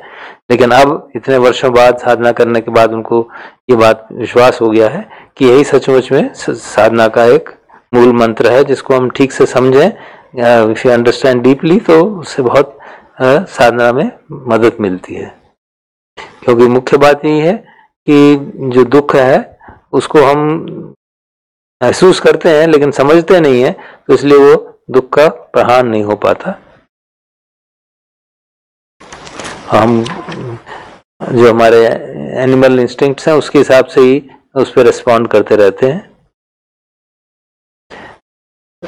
बड़ी विडंबना उन्होंने कहा ऐसी है कि अधिकतर लोग बहुत सफरिंग होती है, बहुत दुख का अनुभव होता है, लेकिन वो मालूम ही नहीं होता कि ये दुख का अनुभव है, क्योंकि हम समझते हैं कि यही नॉर्मल है। और जो परेशान है, बेचैन है, लोगों से बदला लेने की कोशिश कर रहे हैं, लोगों को कोशिश हो रही है कि हम किस तरह से उनसे अच्छे दिखाई दें, और उस बात को हम समझते हैं कि ये कंटेंट, ये तो कॉमन सी चीज है और उसको दुख है उस तरह सेंस में देख नहीं पाते, और उससे लिबरेशन अगर हम चाहते हैं भी हैं, अगर लगता है इससे निकलना है तो यूजुअली वो डिस्ट्रैक्शन से ही होता है कि चलो कुछ पी लो, कुछ खा लो, ड्रग्स ले लो, सेक्स हो जाए। तो इस कारण से अनुभव होते हुए भी हम जानते नहीं है कि हम दुखी हैं। तो जब भगवान के मार्ग पे आते हैं तो चार आर्य सत्य का मार्ग हमको समझाता है कि इस संसार में जो इस सब चीजें हैं वो एक तरह से हमारे लिए इस समझने का एक द्वार खुल जाता है कि ये आर्य सत्य हैं और ये आर्य सत्य बन सकते हैं। कई बार उन्होंने कहा कि ये सोचते हैं कि ये हम लोगों को ये बात समझ कैसे आई, तो उनको लगता है कि हम सब में कहीं ना कहीं इस तरह के धर्म का बीज होगा तभी ये बात समझ में आई, वरना हम भी जैसे सभी लोग अपने डिस्ट्रैक्शन से सारा दुख हटाने की कोशिश करते हैं, हम भी शायद यही कर रहे होते। कहीं ना कहीं हम सब में संसार के प्रति जो एन्चेंटमेंट है, जो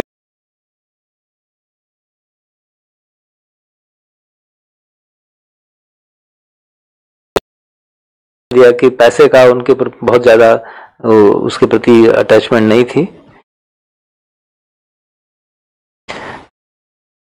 और उनको लगा कि मैं कुछ और ढूंढ रही हूँ। और उसके समय उनका अपना अनुभव लाइफ का ऐसा रहा कि उनको लगा कि जैसे उनका वो इंटेंशन स्ट्रांग था तो जो प्रकृति है, कुदरत ने खुद उनकी मदद की। और मदद कैसे की कि वो उन्होंने कभी भी सोचा नहीं था कि वो अजान सुमेधो से मिलेंगे, बाई चांस उनसे मिलना हुआ और उनसे उनके प्रवचन से काफी उनको लाभ हुआ।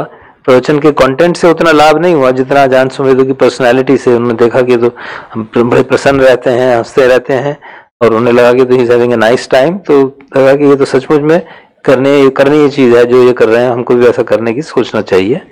तो धीरे धीरे फिर वो उनकी टीचिंग की तरफ उनका इंटरेस्ट बढ़ा।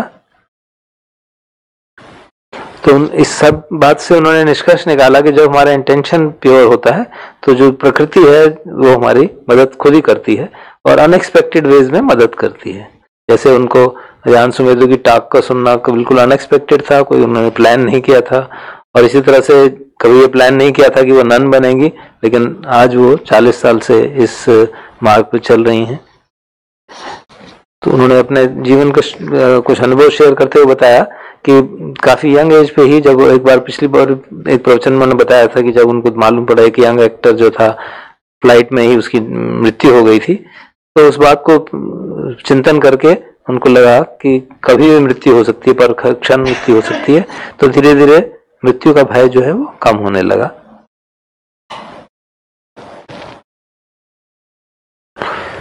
हम सामान्यतः वो बता रहे थे कि हम अपने जीवन में यही कोशिश करते हैं कि हम ऐसे लोगों के साथ रहें जो हमारे मित्र हों, जिनसे हमारी ठीक व्यवहार बनता हो, जिनसे हमारे आदतें मिलती हों।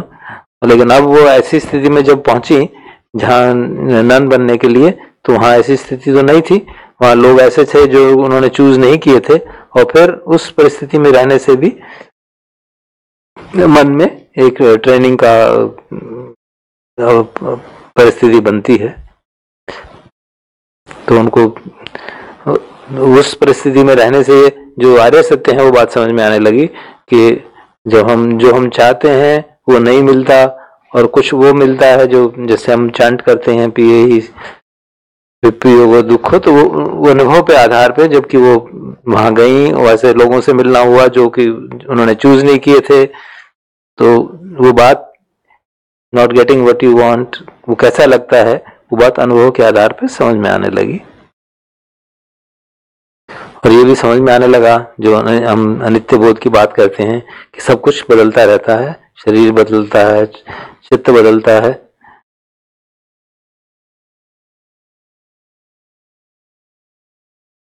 तो जो पहला आर्य सत्य है इन सब अनुभवों से समझ में आने लगा कि उसका मूल यही है कि हम मन और शरीर से, बॉडी माइंड कॉम्प्लेक्स से आइडेंटिफाई करते हैं।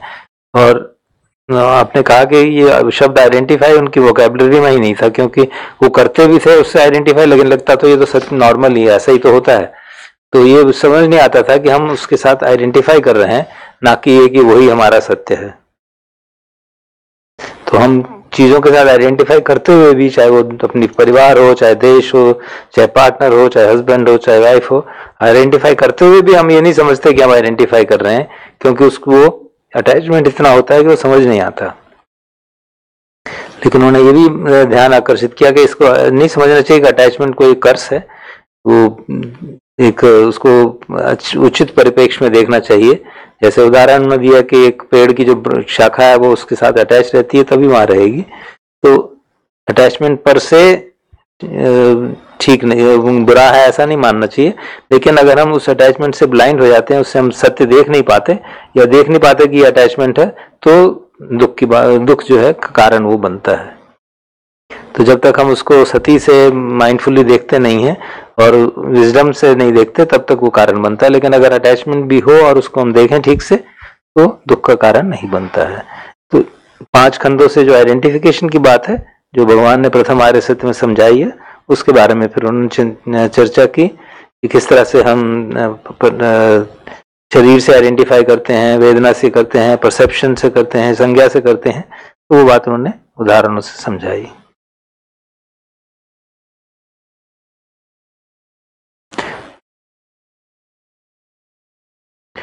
तो उन्होंने बताया कि जो अनित्य बोध की बात है, वो जब अनुभव के आधार पर और सामान्य जीवन के आधार पर समझने लगते हैं, तो स्वतः ही जो अटैचमेंट है वो थोड़ी थोड़ी कम होने लगती है।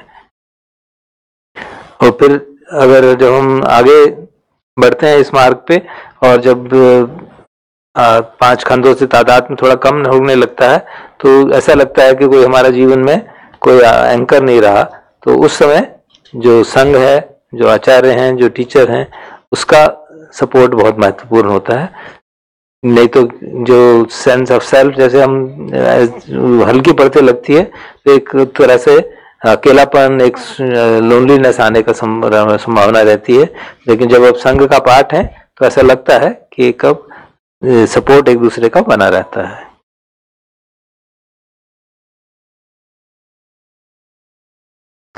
और जब इस प्रक्रिया को, सेंस ऑफ सेल्फ की प्रक्रिया को छोड़ने के बारे में जब उन्होंने चर्चा की, तो बताया कि साधना करते हुए कई बार ऐसा लगता है कि 2 मैं हैं। एक मैं जो सचमुच में माइंडफुल है, सतीवान है, और दूसरा ये है जो बाकी सब चीजें कर रहा है, बेचैन हो रहा है, परेशान हो रहा है, निद्रा में आलक्त हो रहा है। तो जब उसको बहुत ठीक से समझने लगते हैं, तो मालूम पड़ता है कि ये 2 मैं नहीं है, ये सब मिले जुले ही हैं। एक it's a part of one whole. उन्होंने बताया कि लुंगपो सुमेधो से उन्होंने ये सब काफी उनकी टीचिंग से लाभ हुआ। खासतौर पे जो भय के संस्कार से जब वो स्ट्रगल कर रही थी, तो एक बार लुंगपो सुमेधो ने प्रवचन में उनको कहा कि जो भय के साथ स्ट्रगल करते हैं, वो उसको दोबारा रिक्रिएट करते रहते हैं। तो ये बात उनको काफी लाभकारी लगी उनकी साधना में। तो उन्होंने बताया कि हमको खाली स्थान का भय बड़ा रहता था। जैसे अमरावती में बहुत बड़ा फील्ड है, तो उस तरफ पे बहुत भय रहता था। तो जब वो उससे स्ट्रगल करना छोड़ दिया, उसको ऑब्जर्व करना शुरू किया, उससे आइडेंटिफाई नहीं किया, तो धीरे धीरे कम होता चला गया। और उस बात को समझने के लिए उन्होंने जब सूत्र पढ़े कि भाई भगवान बुद्ध ने भय को कैसे समझा, तो जो सूत्र हमने पढ़ा है, एक भगवान बुद्ध कहते हैं कि जब मैं चलते हुए भय जागा तो मैं चलता ही रहा, रुका नहीं। बैठे हुए भय जागा तो मैं बैठा ही रहा, हिला नहीं।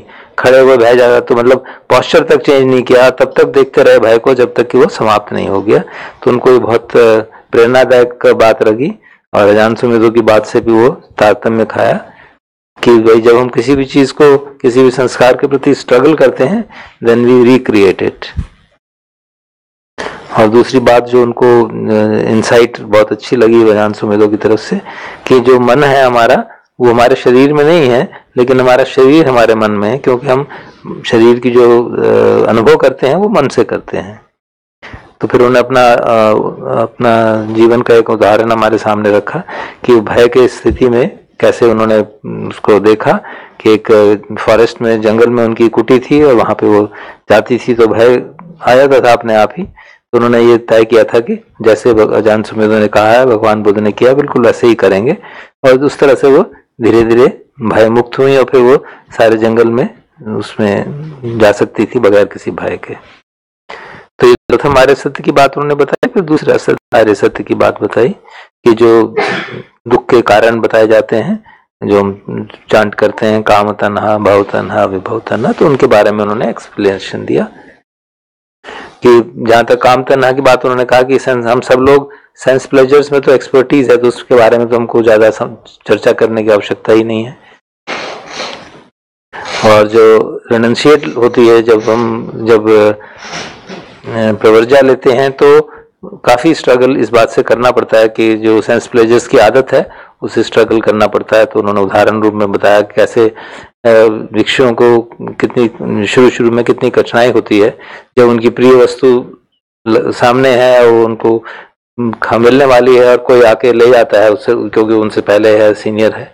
तो इस तरह की बातें वो बता रही थी कि अगर मैं कार्टूनिस्ट होती तो बहुत अच्छे कार्टून बन सकते थे कि जो प्रवर्जित लोग हैं उनका मानस किस तरह से काम करता है शुरू में, जब वो when they are deprived of some things।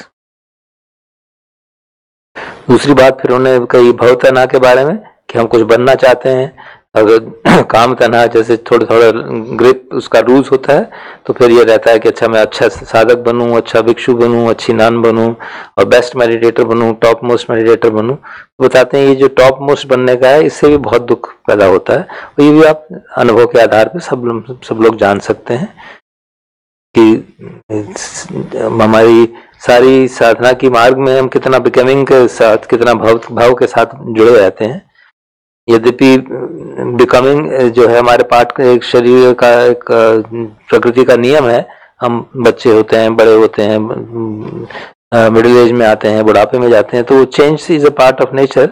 वो भाव है वो भी, लेकिन जो मानसिक रूप से भाव है उसको हमको दुख का कारण बनाता है। और आगे बढ़ते हुए ऐसा भाव आता है I should become somebody who is very good, loving, kind, तो वो भी एक ऑब्स्ट्रक्शन ही बनती है, दुख का कारण ही बनती है।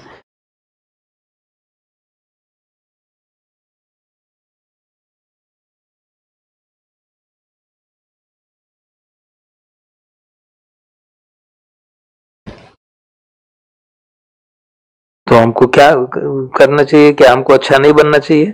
तो इसका मतलब ये नहीं कि हमको अच्छा नहीं बनना चाहिए, हमको प्रयास नहीं करना चाहिए अच्छा साधक बनने के लिए। बट वो कह रही कि बता रही थी कि हमारे में सब में वो पोटेंशियल है हमको अच्छा बनने का। हमारा मन खुला रहे और भगवान और बुद्ध और धर्म की शरण में रहेंगे तो स्वतः ही मन, क्योंकि हमारा मन इंटेलिजेंट है, वाइज है, तो अपने आप हर परिस्थिति को अच्छी तरह से रिस्पॉन्ड करेगा और वो उन सब गुणों के हिसाब से रिस्पॉन्ड करेगा जो कि हमारे एक सद्गुण होते हैं शुद्ध चित्त के। तो हमें उसको टारगेट बना के कि मुझे ये बनना है ना करें, अपनी साधना ठीक से करें, तो उससे वो स्वतः ही प्रकट हो जाती हैं चीजें। एक और उन्होंने अपना जीवन से हमारी इसको एक दृष्टांत शेयर किया कि जब भी कोई परेशानियां आती हैं तो हम उसके पीछे स्ट्रगल करते हैं। कई बार अगर हम प्रतीक्षा करें, हम सब वेट करें तो देखते हैं कि कोई और भी प्रकृति के ऊपर छोड़ दें, if you surrender to the nature, तो देखते हैं कोई और भी हमारी मदद कर सकता है, अननोन क्वार्टर से मदद मिल सकती है।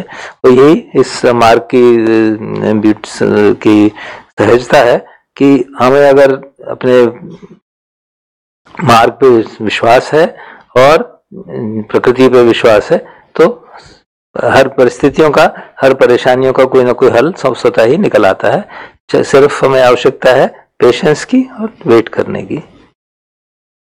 अपने घर का परिस्थितियों को बताते हुए उन्होंने बताया कि उनके घर पे लेफ्ट विंग थॉट प्रोसेस काफी ज्यादा थी, इंटेलेक्चुअल लोग थे दूसरी विश्व युद्ध के बाद, और वो वर्ल्ड शांति, संसार में शांति कैसे आए, इस तरह की बात की। और रिलीजन के बारे में उनका यही ओपिनियन था जो स्टैंडर्ड मार्क्सिस्ट ओपिनियन रहता है कि religion is the opium of the people. लेकिन उसके बावजूद भी घर में जो रिलीजियस लोगों थे उनके साथ उनका व्यवहार काफी अच्छा था। जैसे उन्होंने बताया कि उनके भाई को जो देखती थी वो एक बिशप की बहन थी, और जो जहाँ इनका परिवार का घर था, कंट्री हाउस, वहां पे भी जो एक औरत बिशप की सेवा करती थी, उनके साथ उनका रिलेशनशिप था। तो हालांकि वो रिलीजियोसिटी वैसे नहीं थी, लेकिन रिलेशनशिप्स अच्छे थे। तो फिर आपने बताया कि उन्होंने अपने उस जीवन में ही she made a pact with life कि मैं जब वो अजान सुमेधो से प्रवचन सुन के आया, मैं कोई भी काम अब डिजायर के बेसिस पे नहीं करूंगी, मुझे प्रकृति ही मुझे बताया कि क्या करना है और मैं वैसे उसी हिसाब से प्रकृति के हिसाब से ही काम करूंगी। उन्होंने बताया कि उस एक अधिष्ठान से, उस एक विचार से जब उन्होंने जीवन जिया तो प्रकृति ही समय समय पर उनका मदद करती रही। और उसके बाद उस अधिष्ठान करने के बाद, इस विचार करने के बाद करीब बताते हैं कि 2 महीने में ही उनको न जाने कैसे कहाँ से नाना प्रकार के जॉब आने लगे, नाना प्रकार की अपॉर्चुनिटी आने लगी, जस्ट बाय गिविंग अप। तो कहती हैं कि मुझे अभी भी इस बात पे काफी विश्वास है, क्योंकि इसी विश्वास के आधार पे कि प्रकृति स्वतः ही मदद करेगी, हमारा इंटेंशन नोबल हो तो वही उसे ही मुझे चिथुरस्थ तक ले गया और उसी के कारण मैं नन भी बन गई। तो आज तक वैसी स्थिति है।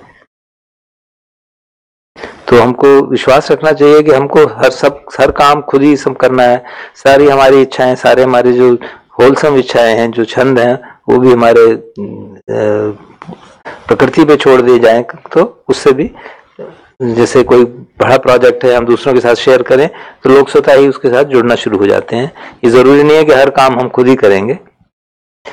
तो इस तरह से उन्होंने भव तन्हा की बात समझाने का प्रयास किया।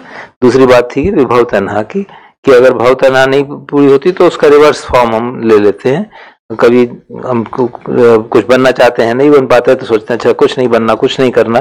तो कि वो उसका एंटीथेसिस जो है, उसका जो अपोजिट पार्ट है, वो हमारे सामने आ जाता है।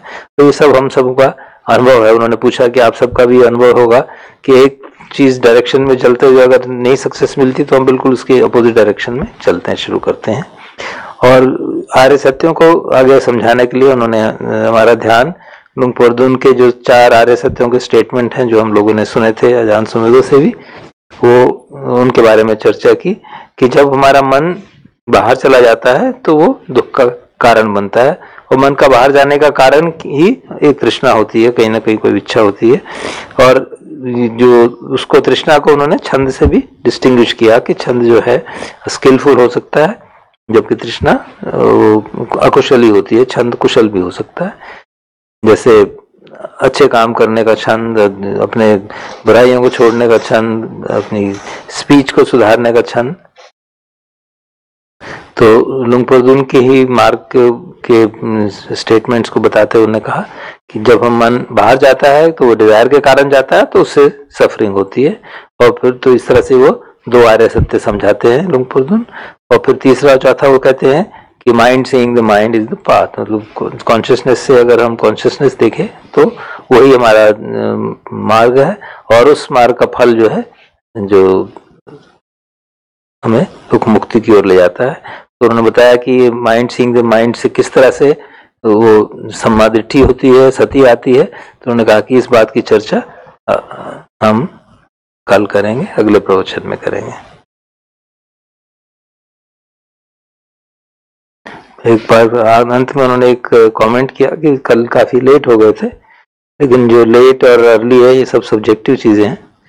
और उन्होंने हमारा ध्यान आकर्षित किया कि 8 बजे कोई लेट नहीं होता है। हम लोग नॉर्मल सामान्य था 11 बजे से पहले नहीं सोते।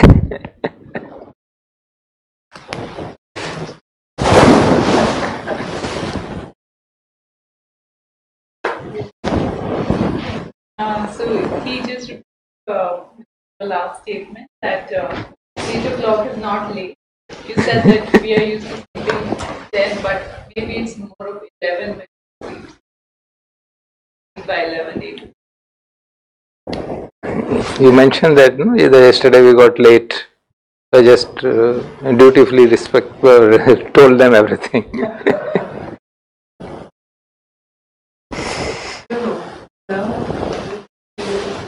So we'll do the Anumodana.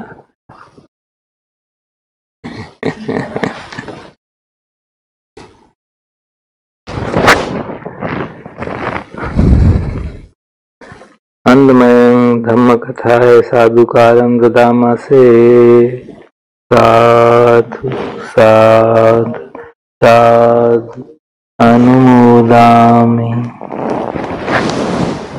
Thank you.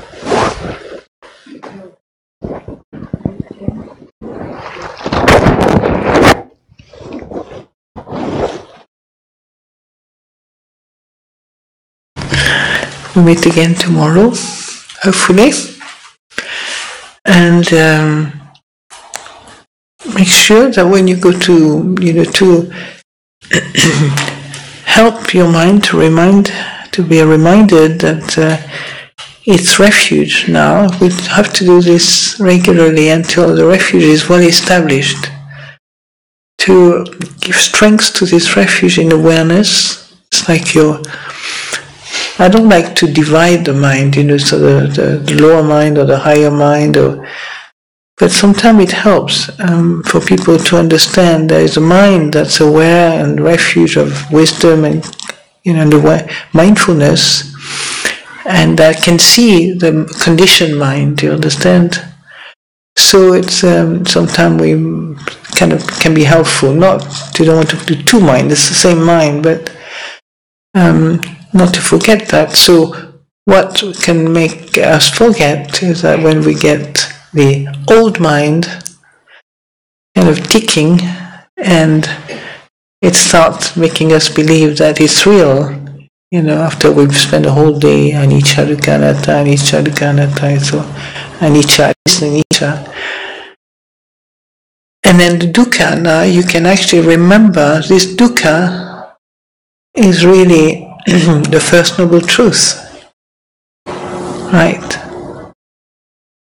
It's just what it means, Dukkha means you don't get what you want.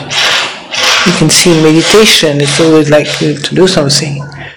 So meditation, the first truth is constantly coursing through our system. Do you understand?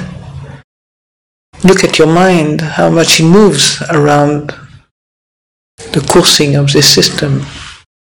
The mind, well, I want, I don't want, I want, I don't want, I don't like, it could be better, it could. So, contentment, remember, just to be content. You've done a good job to finish the day with a sense of appreciation for the day, for the life that we lead, for the person we are, for the amount of goodwill and kindness we have manifested today, right? And for, the incredible gift to be able to practice Dhamma, to want to do that at all, and to commit oneself to the Dhamma, and then to live it, walk the talk, as they say in America. Walk the talk. But it says it well.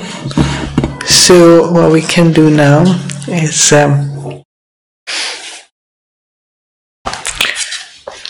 we can do in Pali one of the metta chant. Actually, it's like we're going to do a chant. I don't know the tune. We have a tune. There is a tune, but I don't really chant it much. Do you know the tune of the Bhadikarattagata? One night.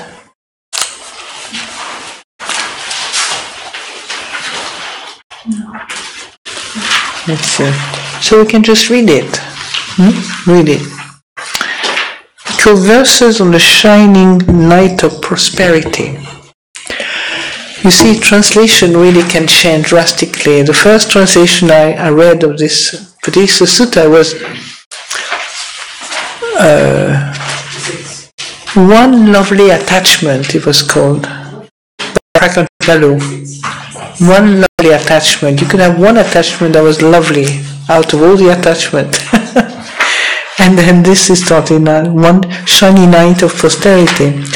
So we can do it just in English. One should not revive the past, nor speculate on what's to come. The past is left behind, the future is unrealized. In every presently arisen state, they're just there, one clearly see. Unmoved, unagitated, such insight is one's strength. Ardently doing one's task today, tomorrow, who knows, death may come. Facing the mighty hordes of death, indeed, one cannot strike a deal. To dwell with energy aroused, thus for a night of non-decline, that is a night of shining prosperity, so it was taught by the peaceful sage. It's kind of lullaby for meditator. Pali, it's a beautiful tune. You would like to say it in Pali? Is it correct or incorrect? Pali is very beautiful, eh? part of the discourse, Atitana Vagameyana. Do you know that? Can you chant it maybe? You're going Kaji style? I don't know, but I can read it because I like it so. Okay, please. Sir, which page is it on? In Hindi, it is page 53. In Hindi book which we gave today, page 53. And we have translated it as Shubh Ratri. It means the chanting of an auspicious night. Actually. Okay, right. Very good. Translation. Andmayang Bhadde Karat Gathayo Banamase Atitang Nangavagam Me Napikanke Anagatang Yad Atitang Pahinantang Appatancha Anagatang Pachupannancha Yogamang Tattha Tattha Vipassati Asanghirang asankuppam tam viddhamanubruhaye ajjeva kiccam atappam kojanya maranang sue nahino sangarana kena mahasenena machuna evang vihare matapping ahorattang atanditang Tang ve bhadde karattoti santo achikhate muni.